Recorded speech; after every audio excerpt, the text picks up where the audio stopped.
Sometimes you're too entrepreneurial. I'm trying to make deals with people. I can't make a deal. They're too tough. You're warm people. You're proud people. And we love you all. And we really do. And it's so great to see.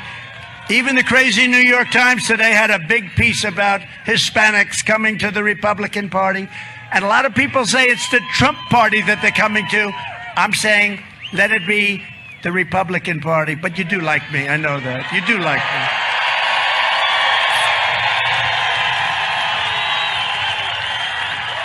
The radical Democrats want to turn America into communist Cuba or socialist Venezuela.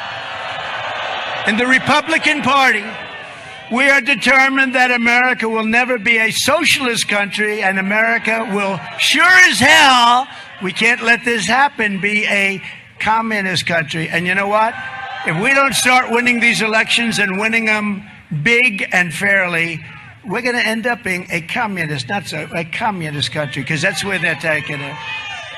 And we're not going to allow that to happen. For 6 straight years, the witch hunts, hoaxes, and abuses have been coming fast and furious. First, we learned they spied on my campaign. How about spying on, let's say, Obama's campaign? How would that be, Marco? You know what they do if they got caught spying on Barack Hussein, Obama's campaign? You know what would happen, right? They would bring out the electric chair. They would say, we want immediately the death penalty be reinstituted. Now, think of it. They spied on my campaign. They got caught. Everybody knows they got caught, and they now are actually admitting it because they have no choice. They got caught, and you know what? Nothing happens. Nothing happens. Then they lied to Congress. They lied to the FISA court. They created a fake dossier that was done and paid for by crooked Hillary Clinton, the Democrat National Committee, and the Democrat Party.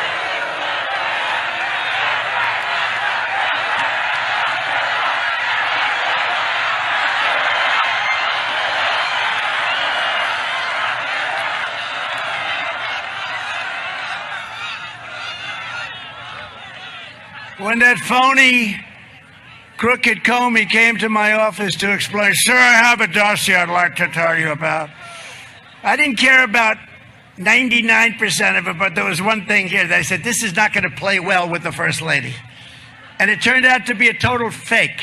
The whole thing was made up. And it's a disgrace what's happened to our country. This was presented to me by the FBI. Comey, bad guy who lied to Congress, did a lot of bad things. And I only wish that Bill Barr had the guts to do the job he should have done. He didn't have the guts to do the job he should have done. You know, they said they were going to impeach him, and he told me, sir, they're going to impeach me. They're going to impeach me. I said, what's wrong with that? I got impeached twice. My poll numbers went up. But he said, they're going to impeach me, sir. And you remember he was very much, in favor of looking into the whole thing with the election fraud. He was a big believer. You look at his statement. All of a sudden he says, I didn't see anything wrong. Oh, really? Take a look at Detroit.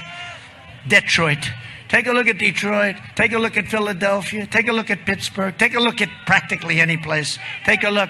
All of a sudden, he couldn't find anything. Oh, nothing happened. The U.S. attorney in Philadelphia wrote me a letter complaining that Barr wouldn't let him do his job. He ran for governor, got killed because of that. Barr wouldn't let him do his job.